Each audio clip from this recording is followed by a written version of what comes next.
ছাত্রছাত্রী, আশা করছি তোমরা সবাই খুব ভালো আছো।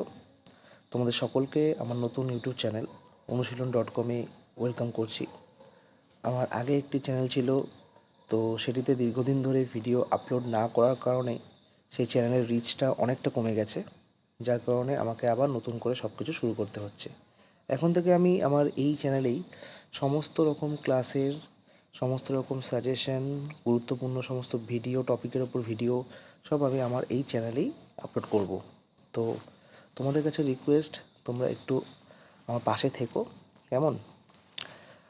আজকে আমি ক্লাস 12-এর একটি টপিক নিয়ে আলোচনা করব। তো যারা এই ভিডিওটি দেখছো দ্বাদশ শ্রেণীর, তো তোমরা জানো যে তোমাদের শিল্প, সাহিত্য, সংস্কৃতি থেকে টোটাল সেখানে 5টি অধ্যায় রয়েছে। তো সেখান থেকে 4টা প্রশ্ন তোমাদের আসে এবং সেখান থেকে লিখতে হয় তোমাদের 2টো। 5টা অধ্যায়, সেই 5টা অধ্যায় থেকে টোটাল প্রশ্ন আসে 4টি এবং সেখান থেকে লিখতে হয় তোমাদেরকে 2টো। তো আজকে আমি এই বছর উচ্চ মাধ্যমিক পরীক্ষা অর্থাৎ 2025-এর উচ্চ মাধ্যমিক পরীক্ষায় বাংলার চলচ্চিত্র থেকে এমন একটি গুরুত্বপূর্ণ প্রশ্ন, সেটি হচ্ছে সত্যজিৎ রায়ের অবদান।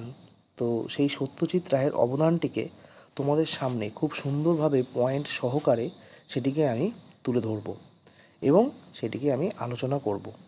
তো তোমরা সম্পূর্ণ ভিডিওটি দেখো, খুব সুন্দরভাবে নোটটিকে সাজানো হয়েছে। আশা করছি তোমাদের ভালো লাগবে। আমি আলোচনা করছি, আশা করছি তোমাদের ভালো লাগবে। তো ভিডিওটি শুরু করার আগে তোমাদের সকলের কাছে একটি রিকোয়েস্ট যে তোমরা চ্যানেলটিকে সাবস্ক্রাইব করে পাশে থেকো, কেমন? তো চলো দেরি করবো না, শুরু করি। আজকের প্রশ্ন হচ্ছে, বাংলা চলচ্চিত্রের ধারায় সত্যজিৎ রায়ের অবদান আলোচনা করো। তো শুরু করব। প্রথমে দেখো, খুব সুন্দর এই ভিডিওটি কিন্তু, মানে এই যে নোটটি কিন্তু খুব সুন্দরভাবে পয়েন্ট ওয়াইজ কিন্তু এটিকে সাজানো হয়েছে। কোনো বইয়ে তোমরা কিন্তু এইভাবে সুন্দরভাবে সাজানো গোছানো পাবে না। তো দেখো, তোমাদের খুব ভালো লাগবে। তো ফার্স্ট পয়েন্ট দেখো, ভূমিকা।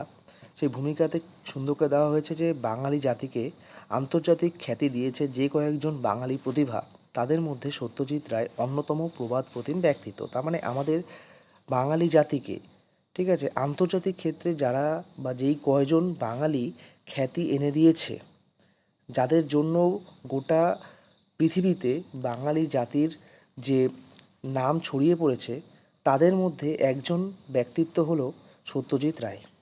তারপরে বলেছে, চলচ্চিত্র জগতে তার আগমন ঠিক যেন এক অন্ধকার যুগের অবসান ঘটিয়েছে। তার মানে চলচ্চিত্র অর্থাৎ সিনেমার জগতে তিনি যেই সময়টায় এসেছেন, সেই সময়টায় বলা যায় তিনি যে একটা অন্ধকার সময়, সেই অন্ধকার সময়ের অবসান ঘটাতে সক্ষম হয়েছেন।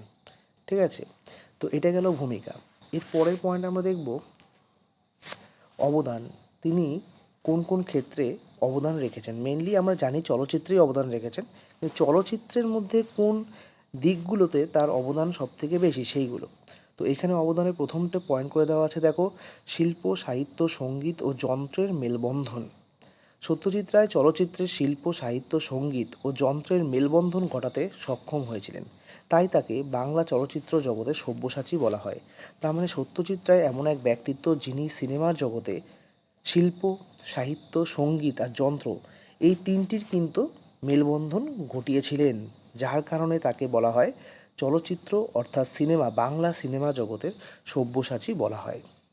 এরপর দেখো কি বলেছে, পথের পাঁচালী নির্মাণ। পথের পাঁচালী আমরা সবাই শুনেছি আগের থেকেই, আগের থেকেই শুনেছি এবং আমরা আগে থেকে অনেক কিছু জানি যে সত্যজিৎ রায় মানেই পথের পাঁচালী।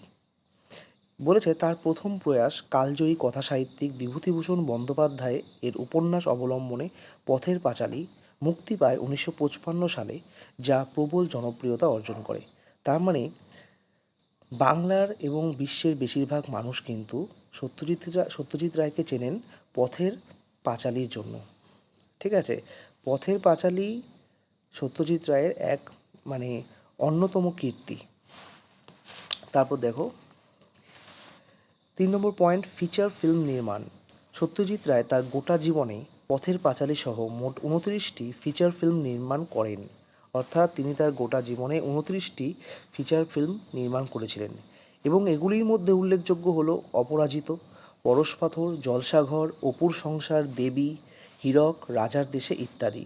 তো এই সমস্ত ফিচার ফিল্ম তিনি কিন্তু নির্মাণ করেছেন। এগুলো কিন্তু খুবই জনপ্রিয়।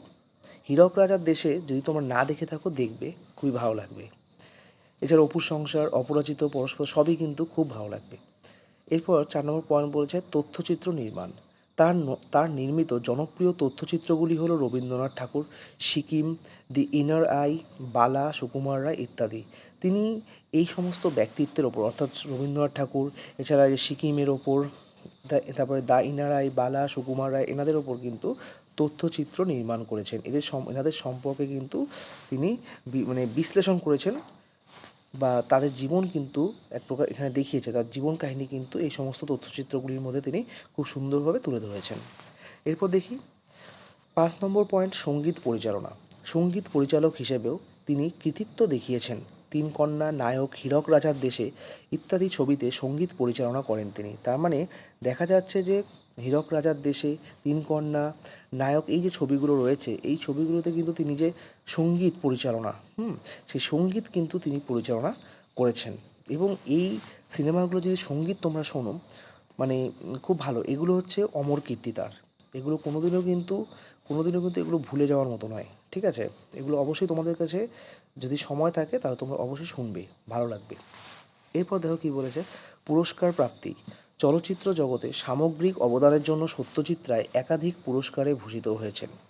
1958 সালে পদ্মশ্রী, 1965-তে পদ্মভূষণ, 1976 সালে পদ্মবিভূষণ ও 1992-এ ভারতরত্ন পুরস্কার লাভ করেন। অর্থাৎ আমাদের ভারতবর্ষের যে সমস্ত পুরস্কারগুলো রয়েছে, ঠিক আছে, সমস্ত রকম বড় বড় পুরস্কারগুলো কিন্তু তিনি লাভ করেছিলেন, ঠিক আছে? আর লাস্টে দেখো উপসংহারে আমরা বলতে পারি বাংলা চলচ্চিত্রের ধারায় সত্যজিৎ রায়ের অবদান অসামান্য। অর্থাৎ তার যে অবদান সেটা কিন্তু আমরা কোনোদিনও অস্বীকার করতে পারবো না, ভুলতেও পারবো না। তিনি বাংলা চলচ্চিত্রের ধারায় এক মাইল ফলক রূপে পরিগণিত হন।